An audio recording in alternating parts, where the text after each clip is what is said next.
నిజామాబాద్ జిల్లా collector Leela Tripathi police commissioner Sai చైతన్యను Armoor MLA Paidi Rakesh Reddy మర్యాదపూర్వకంగా కలిశారు. ఈ సందర్భంగా నియోజకవర్గంలోని పలు విషయాల గురించి చర్చించారు.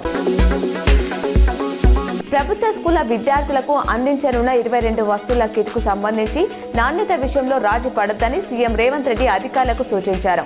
వేసవి సెలవుల తర్వాత బడులు ప్రారంభమయ్యే నాటికి కిట్ అందించేలా చర్యలు తీసుకోవాలి. విద్యార్థుల విషయంలో ఖర్చుకు వెనకాడొద్దన్నారు. హైదరాబాద్ పరేడ్ గ్రౌండ్స్ లో ఈ రోజు నుంచి 18వ తేదీ వరకు కైట్ ఫెస్టివల్ జరగనుంది. ఈ వేడుకలో 19 దేశాలకు చెందిన 40 మంది అంతర్జాతీయ కైట్ ప్లేయర్స్, అలాగే దేశవ్యాప్తంగా 15 రాష్ట్రాల నుంచి 55 మంది జాతీయ ప్లేయర్స్ పాల్గొననున్నారు. పతంగులతో పాటు సాంస్కృతిక ప్రదర్శనలు ఆకర్షణగా నిలవనున్నాయి.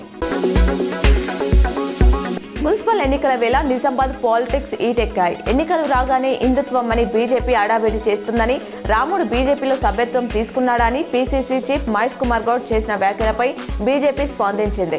రాముడి జోలికి వస్తే ఊరుకునేది లేదని ఎమ్మెల్యే సూర్యనారాయణ గుప్తా కౌంటర్ ఇచ్చారు. శ్రీకాకుళం జిల్లా కోదండ పనసలో స్వయంభూ అయ్యప్ప దేవాలయంలో ప్రముఖ గణపతి ఉపాసకులు బాలేపల్లి సుబ్బారావు వేద మంత్రోచ్చరణల నడుమ మకర విలకు పూజలు వైభవంగా కొనసాగుతున్నాయి.